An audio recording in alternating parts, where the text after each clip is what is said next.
আসসালামু আলাইকুম। আজকের ভিডিওটি আপনাদের জন্য খুবই গুরুত্বপূর্ণ একটি ভিডিও। মনোযোগ সহকারে ভিডিওটি দেখবেন। বাড়ি নির্মাণের জন্য জমি নির্বাচন খুবই গুরুত্বপূর্ণ। জমি কেনার আগে বেশ কিছু দিক যাচাই করে নেওয়া দরকার। আপনি যে জমিটি কিনতে চাচ্ছেন তা সরকারি কোনো মাস্টার প্ল্যান আছে কি না খোঁজ নিতে হবে, অর্থাৎ ড্যাব, পূর্বাচল বা এরকম কোনো কিছুর মধ্যে থাকলে কিছু বাড়তি সুবিধা পাওয়া যায়।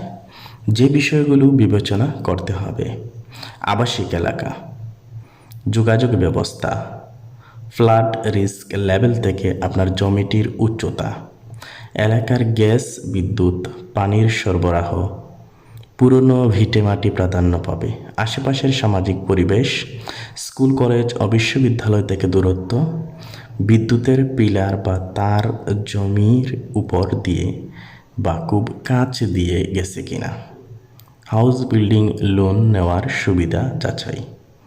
জমি কেনার আগে মূল মালিকের সাথে কথা বলে নিন। জমি একাধিক মালিকের হলে সব শেয়ার হোল্ডারদের সাথে কথা বলে নিন। ডেভেলপারদের কাছ থেকে জমি কেনা হলে বা কোনো হাউজিং প্রজেক্টের অধীনে থাকলে জমির সাইজ ও রাস্তাঘাট ভালো থাকে, এক্ষেত্রে ডেভেলপার সম্পর্কেও জেনে নিন। জমি বুঝে পাওয়ার পরবর্তী ধাপ বিল্ডিংয়ের ডিজাইন। তো আজকের ভিডিওটি এই পর্যন্তই। ধন্যবাদ।